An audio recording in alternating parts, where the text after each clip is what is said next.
오늘은 부모의 기도라는 제목으로 말씀을 전하고자 하겠습니다. 여러분, 자녀들을 키울 때 쉽습니까? 힘듭니까? 어렵습니까? 대답해 주셔야 돼요. 쉽습니까? 어렵습니까? 어려워요. 맞아, 어렵죠. 어떤 부모는 이렇게 말씀도 모르겠습니다. 첫째는 쉬웠는데 둘째는 어려워요. 그럴지도 모르겠죠. 놔두면 저절로 크지 않나요? 절대 그렇지 않죠. 부모가 자녀를 키울 때 먹고 입히는 것만 해서는 안 되죠. 자녀에 대한 책임과 의무를 다하는 게 바로 부모의 일이겠죠. 짐승이야 낳아주고 기껏해야 젖될 때까지만 길러주기만 하면 짐승은 알아서 자라가게 되죠. 나머지는 자기들 알아서 잘 큽니다. 짐승답게 사는 데는 아무런 지장이 없죠. 그런데 사람은 사람답게 키우려면 먹여주고 입혀주고 재워주는 것만 가지고는 안 되는 것이죠. 그래서 부모들이 이렇게 이야기합니다. 자녀에 대한 AS는 끝이 없다고, 평생 간다고. 아이들을 고3 때 잘 키워가지고 대학만 보내놓으면 괜찮을 줄 알았는데 어떻습니까? 취업이 남아있죠. 취업하면 또 괜찮을 줄 알았는데 어떻습니까? 결혼이 남아있습니다. 결혼해서 이제 분가했으니까, 이제 가정을 이루었으니까, 이제 괜찮겠는데 어떻습니까? 손자, 손녀를 또 봐줘야 하는 그런 어려움이 있죠. 죽어야 자녀에 대한 AS가 끝나는 것 같습니다. 뒷바라지를 해주고 도와줘야 할 문제들이 끝이 없이 나오게 되죠. 그런데 믿음의 사람들에게 있어서 또 하나 중요한 것이 있습니다. 중요한 의무와 사명이 있습니다. 그것이 무엇일까요? 오늘 제목이 뭐라고 그랬죠? 기억나시나요? 부모의 기도. 맞아요. 믿음의 사람들에게 중요한 사명과 의무가 있는데 그것이 무엇인가 하면 자녀에 대한 기도가 바로 그것입니다. 오늘 본문을 보면 이방의 여인이 나옵니다. 유대인에게 멸시당하는 여인이었죠. 하지만 자녀에게 문제가 있었을 경우에 그녀는 기도의 사명을 가지고 그 책임을 다했던 여인이었습니다. 마가복음 본문에서는 수로보니게 여인이라고 말하고 있습니다. 이 여인의 자녀에 대해서 기도에 대한 책임을 다하는 모습을 바라보면서 우리 또한 부모로서 우리 자녀들을 위해서 어떠한 기도를 해야 되는지 오늘 한번 돌아볼 수 있는 시간이 될 수 있기를 바랍니다. 먼저 첫 번째로 우리가 생각해 볼 것이 있습니다. 자녀는 부모 마음대로 절대로 안 된다는 것입니다. 아까도 말했듯이 자녀를 키우는데 쉽습니까? 어렵습니까? 당연히 어렵지요. 그렇다면 어려운 것 중에 가장 어려운 게 무엇일까요? 그것은 바로 부모 마음대로 안 된다는 것입니다. 부모가 이 세상을 많이 살아봤기 때문에 부모의 말만 들었으면 좋겠는데 아이들은 어떻습니까? 부모가 이렇게 했으면 좋겠다고 생각하면 말하면 어떻습니까? 딴짓을 하죠. 그리고 부모가 이렇게 가졌으면 좋겠다고 말을 하면 어떻습니까? 꼭 자기가 하고 싶은 대로 합니다. 그러다 제대로 하면 괜찮은데 때로는 중간중간에 사고도 치죠. 또 중간중간 어긋나기도 하고 그렇게 될 때면 부모로서 어떻습니까? 안타깝기도 하고 답답하기도 합니다. 오늘 말씀 22절 뒷부분에 보면 여인이 이렇게 말을 하죠. 내 딸이 흉악하게 귀신 들렸나이다 그랬습니다. 여러분, 어느 부모가 자녀가 귀신이 들렸다는데 평안이 있을 부모가 어디 있겠습니까? 귀신에 들려서 시달리고 나면 그 인생은 정말로 비참이 되는 것이죠. 우리 가은이 이제 시험 들었다고 말할 때가 있습니다. 귀신이 들린 건 아니지만 우리가 잠깐 시험만 들어도 어떻습니까? 영적으로 우리가 힘이 들죠. 시험에 조금만 들어도 어떻습니까? 교회에 나오기 싫습니다. 말씀을 들어도 안 들리죠. 모든 게 다 꼴보기 싫습니다. 마음에 평안이 없고 그럴 때가 너무나 많지요. 이렇게 작은 시험 하나만 걸려도 힘든데 오늘 말씀에 뭐라고 말합니까? 귀신이 들려서 귀신에게 시달리고 있다고 말하고 있습니다. 그래서 이 여인은 그 흉악한 귀신에 들려서 인생을 송두리째 빼앗겨버린 그 자녀를 위해서 예수님 앞에 찾아온 것입니다. 그래서 그녀가 뭐라고 부르짖죠? 예수님께 외칩니까? 22절입니다. 주 다윗의 자손이여 나를 불쌍히 여기소서 말하는 것이죠. 여기서 한 가지 묻겠습니다. 문제가 엄마에게 있는 겁니까? 아니면 딸에게 있는 겁니까? 딸에게 있죠. 그런데 엄마가 뭐라고 말하죠? 예수님한테 나를 불쌍히 여겨주소서 말하는 것이죠. 이게 바로 부모의 마음이 아닐까요? 내 자녀의 그 아픔이 부모의 아픔인 것이죠. 내 자녀의 문제가 부모의 문제인 것이죠. 이게 부모의 심정입니다. 이게 기도하는 사람의 심정인 것이죠. 나는 아직 괜찮지만, 나는 귀신 들리지 않았지만 내 자녀가 귀신 들려 고통당하는 모습을 보면서 나를 불쌍히 여겨달라고 나오는 것이죠. 이게 바로 기도하는 사람의 모습인 것입니다. 여러분, 우리도 우리 자녀들을 보면서 안타까운 마음이 있어야 합니다. 우리 자녀들은 귀신 들리지 않았지요. 하지만 이 세상에 붙잡혀서 살아가는 우리 자녀들이 너무나 많이 있죠. 그럼 우리 그런 자녀들을 바라볼 때마다 우리 부모들의 마음은 어떠할까요? 우리 자녀들이 말씀에 붙잡히고 성령에 붙잡히고 하나님의 능력에 붙잡혀서 살면 좋을 텐데 많은 자녀들이 이 세상에 붙잡혀 살아갑니다. 여러분, 세상에 붙잡혀 살아가는 그 자녀들을 바라보면 어떠한 마음이 드십니까? 답답하고 안타까운 마음이 들어야 될 것이 마땅한 것이겠죠. 어떤 사람은 이 여인의 딸처럼 비천한 모습으로 살아갑니다. 세상에서 헤매고 방황하고 소중한 시간과 열정과 에너지를 낭비하며 살아가죠.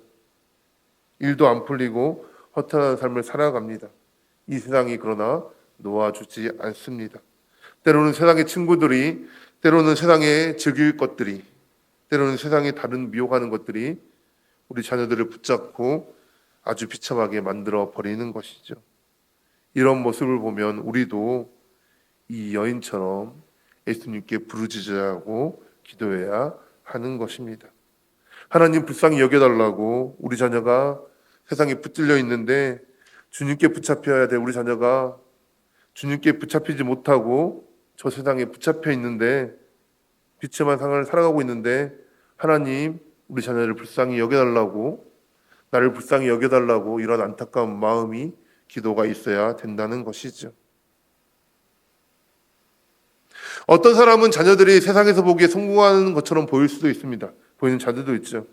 그런데 만약에 그 성공이 예수님 없는 성공이라면 여러분은 어떻게 평가할 수 있습니까? 그 가운데 애통하는 마음이 있어야 하겠죠. 예수님 없는 성공이라면 이 성공 때문에 자녀들이 얼마나 더 교만해지고 얼마나 더 하나님께로부터 멀어지고 얼마나 더 하나님께 돌아오기 어려운가를 우리는 알아야 하는 것입니다. 예수님 없이 살았더니, 세상에 붙들려 살았더니 이제 더 이상 이대로는 못 살겠다. 이래야 주님께 돌아올 수 있는 마음이 있을 텐데, 가능성이 있는데 예수님 없이도 잘 되더라, 내가 오는 대로 다 되더라, 이렇게 돼버리면 더 교만해지겠죠. 하나님으로부터 더 멀어질 것이고 다시 돌아올 수 있는 가능성이 더 희박해지는 것일 것입니다. 여러분, 가끔 보면 자녀들에 대해서 이야기하면서 세상에서 우리 자녀가 이렇게 잘 나간다고 자랑하는 부모들이 있죠. 기승전 자녀 자랑으로 끝나는 사람들이 있습니다. 그런데 가만히 보면 그 자녀가 신앙생활을 잘하지 않는 것을 보게 됩니다. 여러분, 그렇다면 이 부분은 자랑할 만한 것입니까? 아니면 애통해야 하고 안타까워해야 하는 일입니까? 자랑할 일이 전혀 아닙니다. 예수님을 떠나서 그렇게 잘 풀리고 성공한다고 해서 그게 자랑할 일이 아니라는 것입니다. 오히려 너무 안타깝습니다. 저 애가 망해서라도 예수님께 돌아가야 되는데, 저게 일이 잘못돼서라도 하나님은 찾아야 할 텐데, 이런 안타까움이 부모에게 있어야 한다는 것이죠. 지금 내 자녀들이 믿음 안에서 잘 있는 것 같아 보인다 할지라도 자랑하지 마십시오.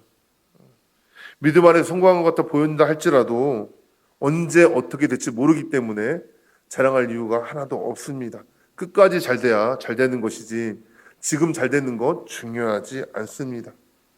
그래서 우리는 자녀를 위해서 기도하는 것 쉬워서는 안 됩니다.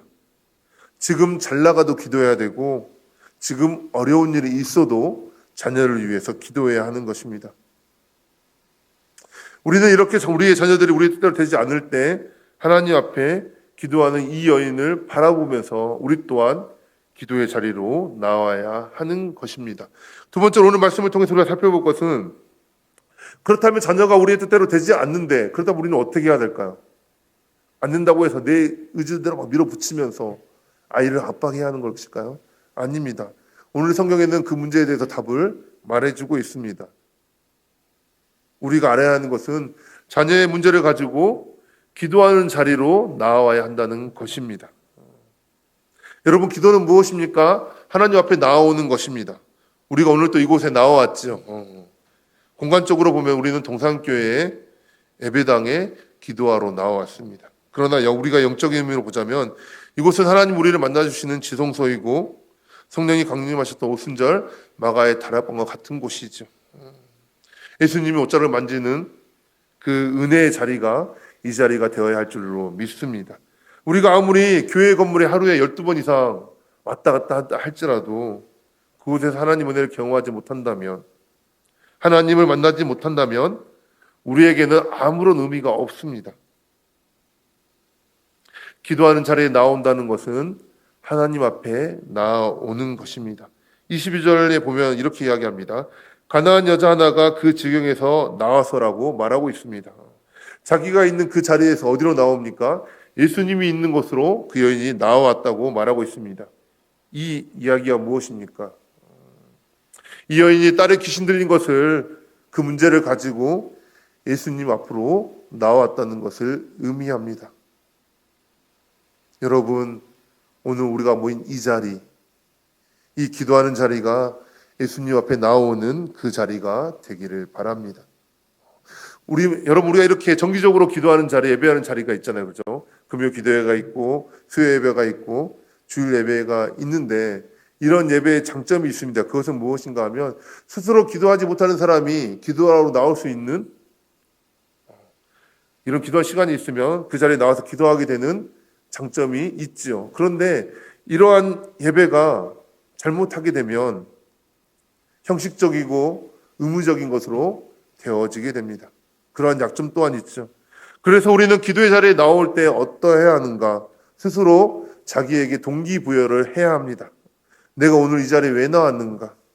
그냥 모이는 시간이니까 그냥 또 왔다 갔다 하는 건가? 그렇지 않아야 되는 것이죠. 목사님이 카톡으로 권사님들 방에 오늘 금요 기도입니다. 함께 나와서 기도합시다. 그래서 나오는 것이 아니라 내가 주님을 만나러 나왔다는 사실을 기억하면서 나와야 하는 것이죠. 내 문제를 주님 앞에 내려놓기 위해서 나왔다. 내가 오늘 기도하러 이 기도 제목을 응답받고 가겠다는 그 간절한 마음으로 나와야지 기도할 수 있는 것입니다. 그래서 저는 가끔 이런 생각을 해봅니다. 여러분, 혹시 기도원에 가보셨나요? 기도원에 가면 어떻습니까? 정말로 뜨겁죠. 사람들이 찬양도 뜨겁게 하고 기도도 뜨겁게 하고 거기 기도원에서 있는 그 목사님의 말씀이 정말로 우리 가운데 막 마음이 와닿고 막 아멘 아멘 하죠. 그런데 여러분, 실상 그 말씀을 잘 들어보면 별 말씀 없습니다. 우리 담임 목사님 말씀보다 더 좋지 않습니다. 그런데 왜 기도회만 가면 우리는 우리 안에 있는 그 열정이 더 일어나는 걸까요? 우리 안에 찬양에 대한 그 감동이, 우리에 안에 기도에 대한 그 열정이 더 나오는 것일까요? 그것은 우리가 기도원을 가기 전에 우리 마음가짐이 다르기 때문입니다. 어떨 때 기도원을 갈까요? 기도원에 올라가지 않으면 나는 못 살겠다. 그래서 스스로 마음의 준비를 하고, 하나님, 내가 이 문제를 가지고 기도원에 가는데 내려올 때는 이 문제를 해결해 달라고 간절한 마음으로 가죠. 그렇기 때문에 찬송도 뜨겁고 기도도 뜨겁고 말씀도 우리 마음 가운데 잘 들려지고 아멘 아멘으로 화답할 수 있는 것입니다. 그래서 우리가 이 자리에 나올 때 어떻게 해야 하나? 주님 앞에 나올 때 은혜를 받아야 되겠다. 내 기도 응답을 받겠다. 내가 주님의 긍휼하심을 이기겠다 하는 그 마음으로, 사모하는 마음으로 나와야 하는 것입니다. 그런 사람의 자세는 어떠할까요? 찬송할 때도 다릅니다. 그저 그냥 가사를 읊조리는 것이 아니라 내 마음 가운데서 기쁨으로 흘러나오는 찬양을 하게 되죠. 또 기도는 어떻습니까? 기도할 때 전심전력으로 하게 됩니다. 그런데 그러한 간절함이 없고 동기부여가 없는 사람은 어떻습니까?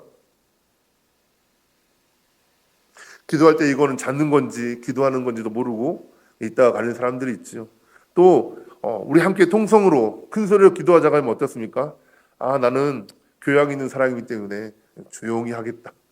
그렇게 하는 사람들 또한 있죠.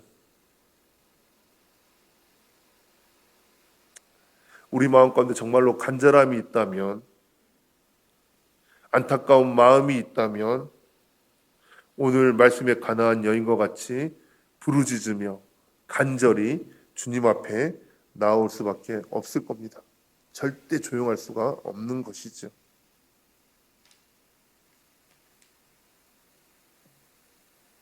여러분, 뭔가 일을 할 때 어떤 사람이 이런저런 핑계를 댄다면, 이래서 조건을 따지고 뭐 하느니 마느니 하면 우리는 뭐라고 말할까요? 배가 불렀다고 이야기하겠죠.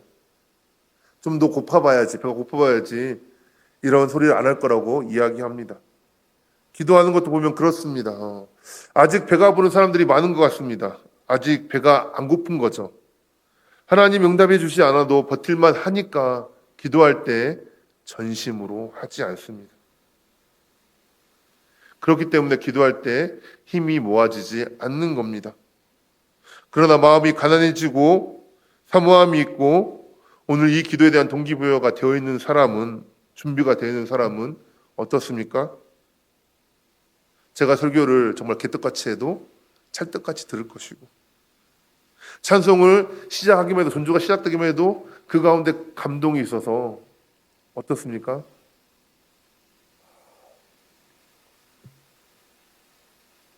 하나님 앞에 찬양을 하겠죠. 그리고 기도할 때 다 같이 주여 부르고 기도하신다면 벌써 어떻습니까? 그 마음 가운데 소리를 쫙 끼치면서 하나님 앞에 부르짖으면서 기도의 준비가 되고 이렇게 되겠죠. 저는 이 시간 우리의 문제, 자녀의 문제들을 가지고 다 기도의 자리로 나와왔는데 이 시간 하나님의 임재가 이 자리 가운데 있기를 원합니다. 우리가 기도할 때 간절히 사모함으로 하나님 앞에 기도할 수 있는 우리 성도님들이 될 수 있기를 원합니다. 그렇다면 오늘 세 번째로 이 여인을 통해서 우리가 또 배우게 될 것이 있습니다. 그것이 무엇인가 하면 이 여인은 어떠한 장애물에도 기도하기를 포기하지 않았다는 것입니다. 사실 기도를 응답받기까지 여러 가지 장애물이 있습니다. 일단은 어떤 장애물들이 있을까요? 우리는 기도를 너무 안 한다는 것입니다. 생각해 보십시오. 옛날엔 정말로 기도 많이 했어요. 그렇죠? 새벽에도 함께 모여서 기도했고, 우리가 오늘 금요 기도해요. 금요 밤 예배로 기도하지만 지금은 잠깐 1시간 기도하잖아요. 그죠? 1시간도 아니죠. 근데 기도하는데 옛날에는 어떻습니까? 밤을 새면서 기도하고 이거 끝나면은 기도원에 가서 또 기도하고 매 순간순간 기도했죠. 그런데 요즘 어떻습니까? 우리의 삶을 돌아보면 바쁘다는 이유로 식사기도 빼고는 기도를 안 한 분들도 많죠. 그리고 또 아까도 말씀드렸듯이 기도하는데 간절함이 없는 것도 있습니다. 사모함이 없습니다. 그냥 기도한 대로 되면 다행이고 안 돼도 어쩔 수가 없다고. 하나님 나는 기도했다고. 그냥 하나님 알아서 하시라고 이 정도로 기도하는 그런 사람들도 있죠. 또 어떤 사람은 어떻습니까? 기도하고 쉽게 포기합니다. 그래서 기도를 그만둘 이유를 우리는 100가지도 넘게 가지고 있습니다. 하나님 피곤해서 안 되고요. 해봤는데 안 되니까 안 할 거고요. 몇 번 기도했는데 응답이 없으니까 안 하고요. 이래서 안 하고요. 저래서 안 하고요. 하나님 다 알고 있으니까 안 해도 되죠? 이러면서 중단하고 포기하기가 쉽습니다. 그러나 오늘 본문에 나온 여인은 기도를 중단하고 포기할 만한 장애물들이 많았음에도 불구하고 그녀는 끝까지 예수님을 붙잡고 예수님께 고백했습니다. 첫 번째로 그녀에게는 어떠한 장애물들이 있었을까요? 예수님의 침묵과 무시가 그거였습니다. 나를 불쌍하게 여겨달라고 계속해서 소리 질렀죠. 그에 대한 예수님의 반응은 무엇입니까? 23절입니다. 예수는 한 말씀도 대답하지 아니하시니라라고 그랬습니다. 때로는 주님의 침묵은 우리를 답답하게 합니다. 여러분, 우리가 기도하면서 제일 힘든 것이 무엇입니까? 내가 기도를 했는데 이게 하나님이 이 기도를 들으신 건가 안 들으신 건가 할 때가 가장 답답하죠.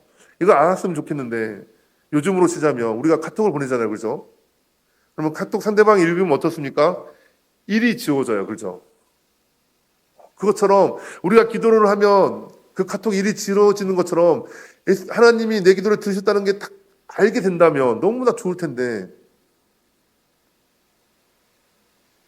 도대체 들으신 건지 아니면 마셨는지, 들으셨다면 어떻게 하실 건지 응답이 없는 것처럼 느껴질 때가 있죠. 그때 우리는 어떻습니까?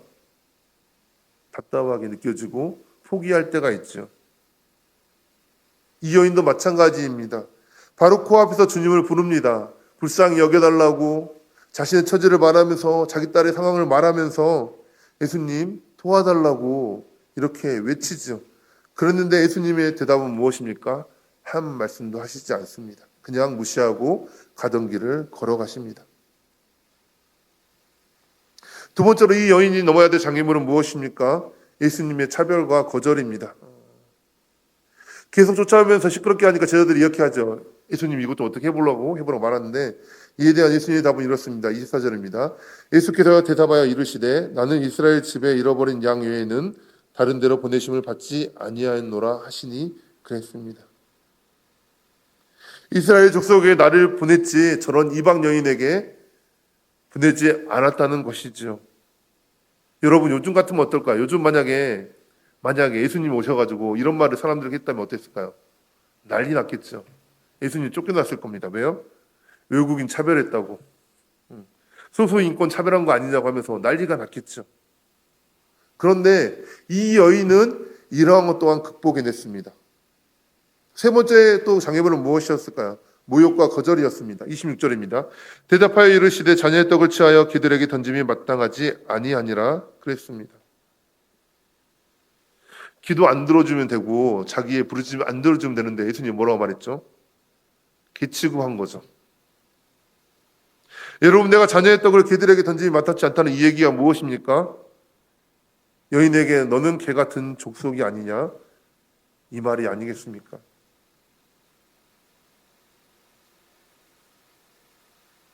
보통 사람들이 이러한 말을 들으면 어떻을까요? 무시한다고 생각해서 화가 나겠죠, 그죠? 상처를 받습니다. 무시를 넘어서 차별을 당한다고 생각하면 어떻습니까? 화가 나죠. 그리고 모욕을 당하면 어떻습니까? 이때는 참지 못하게 됩니다. 그러나 이 여인은 어떻습니까? 기도를 그만두고 싶고 포기하고 싶은 이유가 정말로 장애물이 많이 있었지만 이것 또한 극복해냅니다. 여러분, 이 상황에 대해서 우리가 알아야 될 것이 하나 있습니다. 우리가 이래서 시험 들고 저래서 상처받고 그래서 포기하면, 그래서 은혜를 못 받으면 누구 손해일까요? 바로 내 손해인 거죠, 그죠? 우리가 은혜 받지 못하고 시험에 들고 기도하기 싫고 만사가 귀찮고 시험과 유혹이 올 때 거기 넘어지면 누구 손해입니까? 바로 내 손해라는 것입니다. 그래서 우리는 어떻게 해서든지 이 장애물들을 극복해야만 하는 것입니다. 여러분, 은혜를 잘 받는 사람들이 있어요, 그죠? 정말 은혜에 충만한 사람들이 있어요. 그런 사람은 어떠한 사람일까요? 공통점이 있습니다. 첫 번째, 그들은 잘 참습니다. 두 번째로, 그들은 잘 견딥니다. 그리고 세 번째, 그들은 장애물이 있으면 그 장애물을 잘 피해갑니다. 시험이 와도 안 받습니다. 여러분, 누가 시험을 주면 받지 않는 여러분이 되기를 바랍니다. 뭐 좋은 거라고 줄 때마다 시험을 다 받아가지고 나 혼자 고민하고 나 혼자 상처받고 나 혼자 화내고 그러고 있습니까? 네가 아무리 그렇게 해봐도 나는 상관없다 이러고 그냥 넘어갈 수 있는 성도님이 될 수 있기를 바랍니다. 내게 중요한 것은 시험을 받는 게 중요한 것이 아니고 은혜를 받는 것이 중요합니다. 내 자녀를 고치는 것이 중요하고 내 문제를 해결받는 것이 중요하고 그것이 중요한 것이죠. 내가 뭐 예수님하고 자존심 싸움 해가지고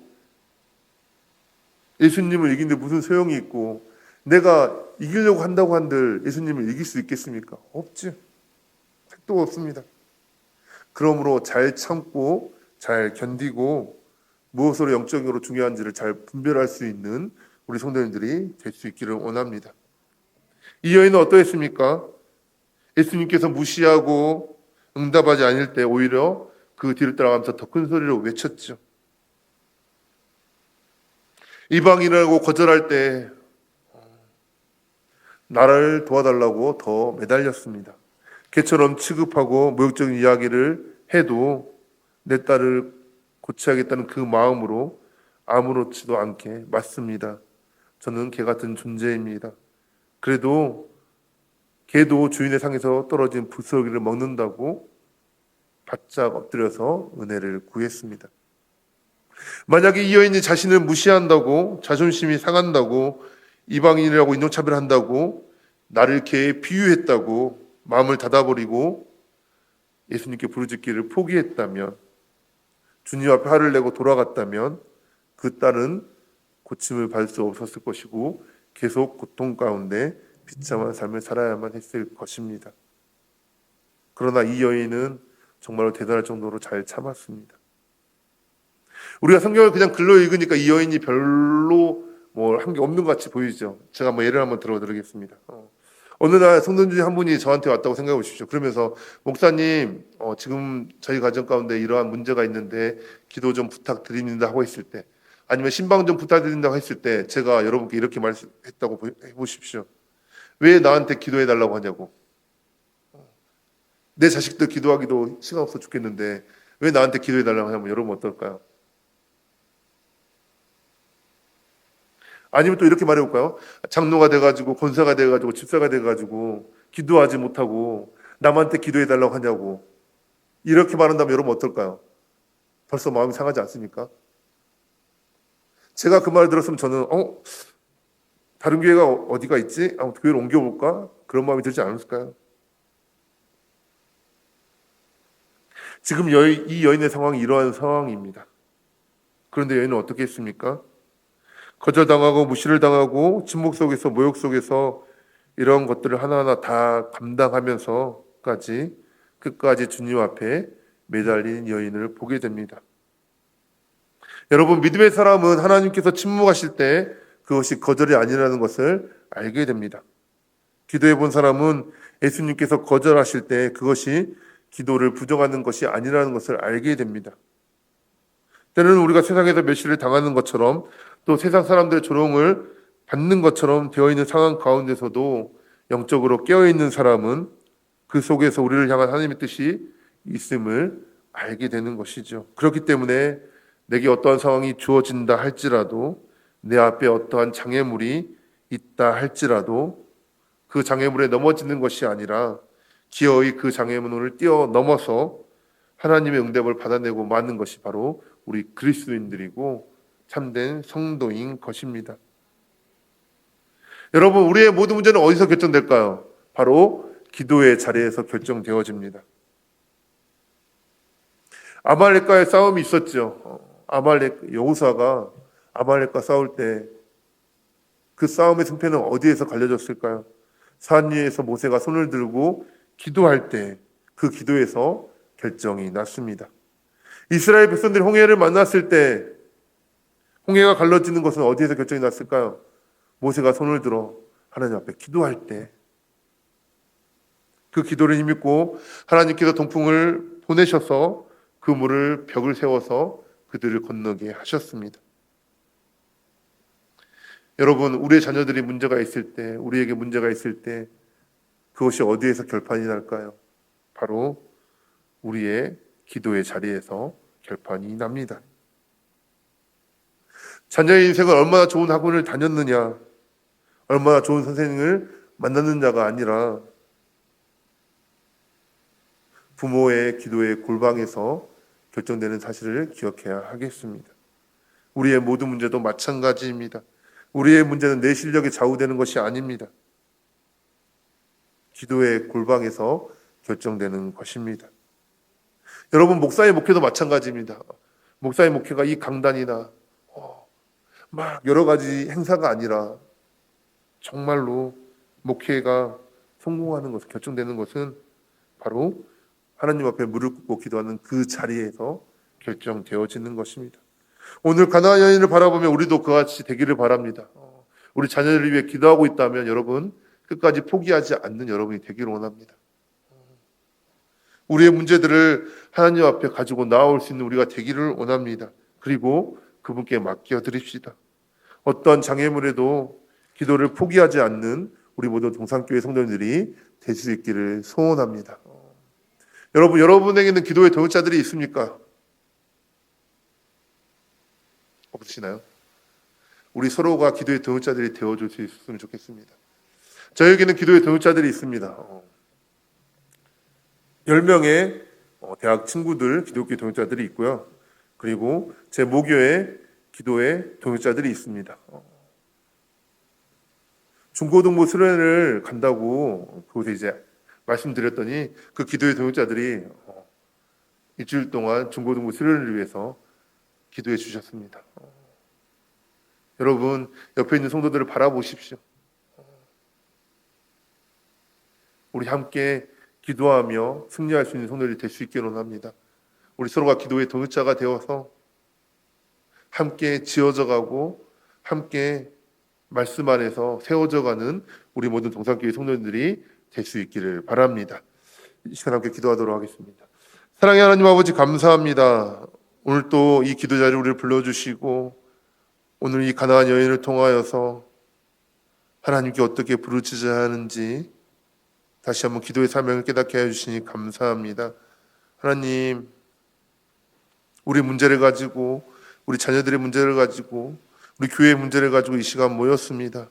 하나님 앞에 모든 것을 맡길 수 있는 우리가 되게 하여 주시고,